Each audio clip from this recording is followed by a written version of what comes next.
Yo, what up, street togs, street vlogs, street gods, demigod togs. Right? So, how to hype yourself up. The art of the hype. So, hype means hyper, means hooper, over, and you want to become the hyperman, the overman, the ubermensch, the overman, the superman. And what does that mean? So, it's funny. I was watching what's that? The I Am Not Your Guru.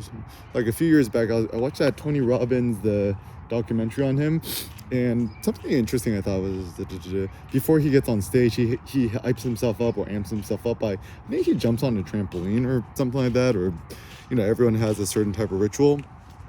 And the reason why I find powerlifting so fascinating is, when I say powerlifting, more like kind of 1 rep max, right? So you could technically run 1 rep max any kind of lift, whether it be Atlas hold, squat hold, farmer's walk, rack pull, whatever. So 1 rep max, 1 repetition maximum, like the maximum amount of weight you can lift once, is, especially if it's a new PR, personal record, it's always interesting because you have never done it before. And therefore, you're testing something that you have never done before, so you don't know you're going to fail or succeed or whatever. And therefore, the art of the hype, I think it's important to hype yourself up, amp yourself up. People's like, should you hype yourself up before you do a heavy-ass lift? I'm like, yeah, duh. It's like so obvious, right? Because when you hype yourself up, essentially you get your adrenaline and your test up, or whatever have you. And a lot of people, in order to hype themselves up, they listen to music, or there's something called a sniffing salt. I think it's like ammonia or something weird, like it activates something. I don't know. Like I don't personally do it because your nostrils are really sensitive. I'm like, putting weird stuff in your nose doesn't seem like a good idea. I mean, it's probably less bad than cocaine, but a lot. I wouldn't do it. Other people do it. Yeah, go for it. It's fine. It's probably worse to have that protein powder, or even creatine, or even that pre-workout, strange stuff. Anyways, so hyping yourself up is, I think, important, because when you're ready for a monster of a task, right? Like even if you're doing a big presentation or something, to hype yourself up, I think it's a very important thing. So I've even done it with my mom. She's 67. Done it with Cindy. I think it works for everybody. I've done that for kids at the gym. Like, this one kid at the gym, super strong. Like he could deadlift at least 5 plates and a 35 on each side, but he never done it before. And I'm like, bro, you could do this. Just like, do it in your socks. He has those stupid lifting shoes. I'm like, do it in your socks. And I hyped them up. And just slapped him in the thighs and the back, and then screamed in his ears. The best way to think about this is like watch other lifters, like world records, like half Thor 501 kilogram deadlift was at 1,200 something pounds. Dude squeezes his earlobes and screams at his face, and I'm like, oh, that's interesting. And then my mom actually corroborated with the theory that if you actually squeeze your earlobes, it actually does activate something. Slapping yourself in the face, I think it's a good idea. And I call it like hype management or adrenaline management, where you don't want to blow your load too quickly, so you want to reserve your maximum hype energy for your maximum lift. You don't want to do it with just 1 plate, for example, right? Or else you're going to tire yourself out. So some thoughts, if you're a man, don't blow your load, bro. Like you finna rub one out before you try a new PR in your deadlift? Probably not, because, and I think actually the wisdom of boxers or fighters or even athletes, right? Anybody doing some physical activity, even like lifters, right? Like the night before you're about to do some monster of a task the next day, don't do the baby dance with your lady, or don't dip into the Google Incognito, if you know what I mean. Don't turn on your VPN and open up the Pirate Bay. So the art of the hype is to kind of get into a zen. Like, I think there's actually this interesting mix between zen zone, zen, hype, adrenaline, testosterone, etc. I might have been the first one to figure this out. So before I hype myself for a lift. So I just the other day I did some 7 plates and a 5 on each side. You know, it's gangsta when the clip you put on the side is like barely clipping on. What was that, like 685 pounds or something? And then, you know, I never done a day before. Like a few days ago or like a week ago, I did 7 plates and a 2.5, and this is just a little bit heavier. So I already kind of knew that I could do it, but I've never just done it before. And it's funny because you watch a movie 300, right? Like King Leonidas in 300, they're not really scared or fearful, but rather they call it, Frank Miller calls it like a heightened sense of things, which means before you attempt to do something super crazy or whatever, right? There's kind of like this Zen Stoic calm before the storm. And certainly you feel your heart rate, other things up, but it's not necessarily fear. So I was doing some research on this back in the day. Anxiety, like looking at Latin and Greek, essentially just means like a constriction of your throat or your chest, or you can't breathe. And I think fear and anxiety and whatever, it comes in different flavors, which means to interpret things is important. So for example, you see a beautiful woman or you see a street photo you want to shoot, you might feel, you know, your heart beating faster, your blood vessels dilating, whatever. And it's not necessarily fear that you're feeling, it's kind of more maybe like enthusiasm in disguise. So even when, you know, I'm doing workshops, right? Street photography workshops, conquer your fears and stuff like that. The fear isn't necessarily like I'm scared. It's kind of like you want to shoot the photo, but you're scared of the negative repercussions which might happen. Or, you know, you see a beautiful woman, you feel nervous, right? It's because you want to talk to her and approach her and say hello or make eye contact or whatever. But then you're afraid that she's going to laugh at you or ignore you, whatever. But actually the thing that's interesting is, even if you quote unquote get rejected, it's never a hard rejection. It's usually like, it's like never really that bad. Like I actually remember like when I was in high school, I wanted to ask out this one girl to prom or something like that, and you know, muster up the courage, and I was so scared, finally. And then my biggest fear was like if I asked her and then she was like, "You going to the prom with me, haha," and then she gets all her hot friends to come around and they all laugh at me in a circle and I wallow in a pit of shame. But in fact, you know, I finally muster up courage, I asked her to prom, and she was like, "Oh, you know, Eric, you're a nice guy, but," whenever they say that, that's really bad news. He was like, "Oh, but somebody already asked me." She might have been lying, she might have been telling the truth, I don't know. But still, I'm like, oh, okay, that's cool. You know, I feel kind of bummed out about it, but I was actually pretty proud of myself for having the courage to even attempt. So I think certain thoughts is, before you try to do something, right, have pride in the attempt, and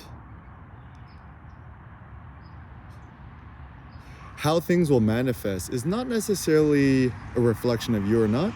It's just, sometimes it's just like kind of random, right? Like, so for example, you're about to try a really heavy ass lift, right?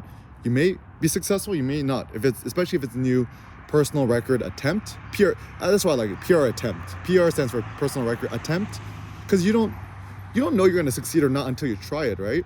And what's most important is whether you have the courage to attempt it. So let's say you have an attempt, you get it, you don't get it up, you don't budget, or you get it up halfway, or you get it up a quarter or whatever. It's always, the thing you should be proud of is the fact that you attempted it. And after you attempt it, you don't get it up or budget or whatever, right?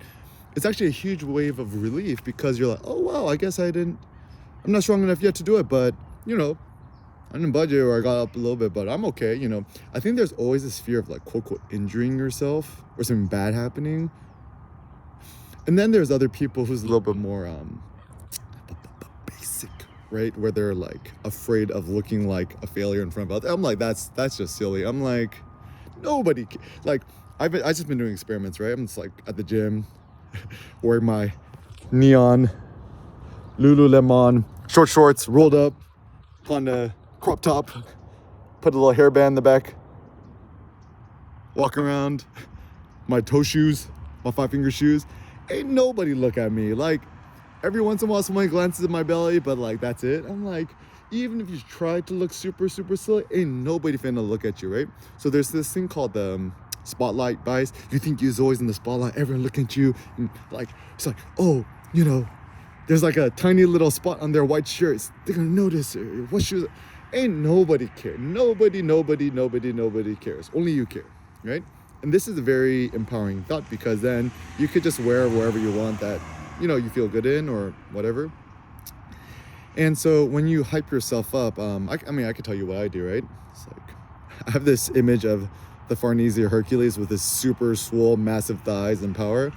And then, I have certain mantras like, and that way I think I was like, I'm do it for the Maitongs, like do it for my son Seneca. And slapping yourself in the face using a lot of chalk, make sure you have a nice grip. Also doing things barefoot, especially pure with lifting. I think doing it barefoot is super critical, because you have better connection with the ground. You have a little bit better leverage. And I mean, if Hafthor deadlifted 501 kilograms barefoot, so can you. Not lift the 501 kilograms, but lift barefoot, right? And the only reason to not lift barefoot is if your gym doesn't allow it, or somebody might yell at you. But if you go to the gym where nobody could care less, then just do it. Even socks are too slippery. And yeah, so why do you care if like you attempt something, you don't get it up? Like people are gonna laugh to, ha, this guy tried this or he bailed. I'm like, why do you care? Like only petty people think that because they done like comparing themselves to you. But I'm just like, once again, to compare yourself to anybody else is degrading and mediocritizing to you. Once you start to compare yourself to others, you put yourself at the level of other people, which is quite degrading and base to you. So just never compare yourself with other people. Just think of yourself like a different creature. Think you're from Mars or something. It's like, I happen to look like a human. I ain't one of you guys, right? And so yeah, like other ways to hype yourself up. I mean, for me, intermittent fasting works really good before I go to the gym. Just have a bunch of espressos, stuff like that. I think also to hype yourself up, ironically enough, to not listen to music, I think is actually a better idea, because music is very effective to hype yourself up. It is true. We listen to the N.I.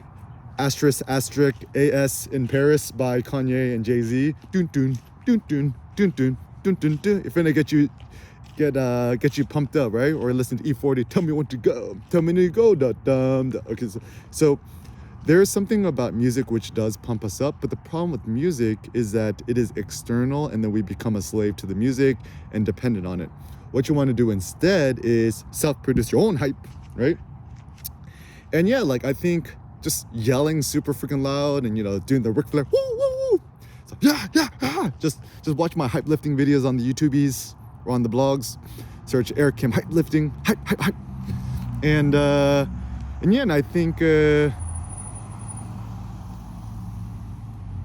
lifting without music is actually a critical factor. No belt, no knee reps, no wrist reps. Whenever I'm at the gym and I see any dude, doesn't matter how strong or weak he is or her, using a belt, using wrist reps, I think wrist reps are okay. Because like if people want to deadlift with a neutral arm form, they don't want to use mixed grip and chop, I'm like, that's fine, right? But they're using a belt, knee reps, wrist reps, there's a difference between the wrist reps, like the figure 8 wrist reps that Hafthor used when deadlifting, versus the wrist reps to just strengthen your wrists, more stability. Anything for stability is bad. Or squat shoes, lifting shoes. I'm just like, bro, just do it barefoot. Like, first of all, it's way cheaper. B, you're gonna get superior leverages. It's the smart idea. Whenever people use these silly equipment to the gym, it's showing some sort of lack of self-security and fear that one is going to injure themselves. I think people, like, I'm sure it does give you a tiny bit of an edge to lift a little bit more, but I think the biggest reason they say it helps stabilize my core. Honestly, I think it's just fear, or it just might be a cultural meme where I am a serious power lifter or I'm a serious weightlifter, therefore I must have a weightlifting belt. Like kind of in the 90s when people used to have the lifting gloves, and like, I look so tough, right? Or it's kind of like the whole millennial thing, like, I want to look tough, I must get a tattoo. Actually, now the flex is to not have a tattoo. Like the gym, like all these dudes have tattoos, and I'm just like, boring. It's like, when's the next time you've seen like somebody who looks super clean? Like, when's the last time you've seen a rapper without tattoos? When's the last time you've seen like a real big NBA star without tattoos, like Steph Curry, right? It's a bigger flex what you decide to not have, right? Or imagine if you're like a super famous rich person and you don't own a car, you don't own a home. That's, to me, far more fascinating. Like even Elon, right? Does he own a house? I don't think he owns a house. He's probably just, rents his hotel, lives in it. Like, he's not gonna. Elon's too busy to go to Home Depot and fix his his maintenance issues. Does Elon Musk own a car? Elon Musk does not own a Lambo, a Bentley, a Rolls Royce. He don't own the McLaren. He don't own the, whatevers. He doesn't even own his Tesla Model S Plaid or Model X Plaid or, Model 3 or Model, like, roads, Cybertruck. Like, he done building the things, right? And so maybe that's a good way to think about things, is that thinking beyond your quote-unquote ego yourself. Another pro tip. When I was doing my Uber Mega Squat Hold, Atlas Hold, whatever, and I was pushing with all my strength in my thighs and my legs and whatever, it was so heavy. I actually had to close my eyes and do it, which was like the first time something's ever been that heavy. And whether people are curious is a good workout at, I could say, and definitely yes. Like, irregardless of how strong you are, just try it. Like, if you're watching this, I assume you're like a pretty strong dude. Probably could deadlift 4 plates, 5 plates, 6 plates already. Just put up 7 plates, max out the rack weight, 7 plates, 8 plates, 9 plates, however many plates, 10 plates, and just get under it, and then push up with your leg and just hold it on your shoulder for a few seconds and then put it down, just see how it feels. And don't do it with a belt.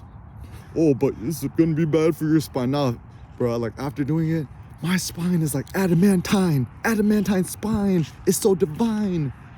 I am so insane. Don't do it for the grind. Flying into the sun, I'm so blind. Okay, hit rewind. So, hyping yourself up. Just don't be afraid to look like a fool, yelling super loud. Like, the culture nowadays is like, one is not permitted to be loud no more anywhere. Like, I think about the Bay Area, it's like typical like typical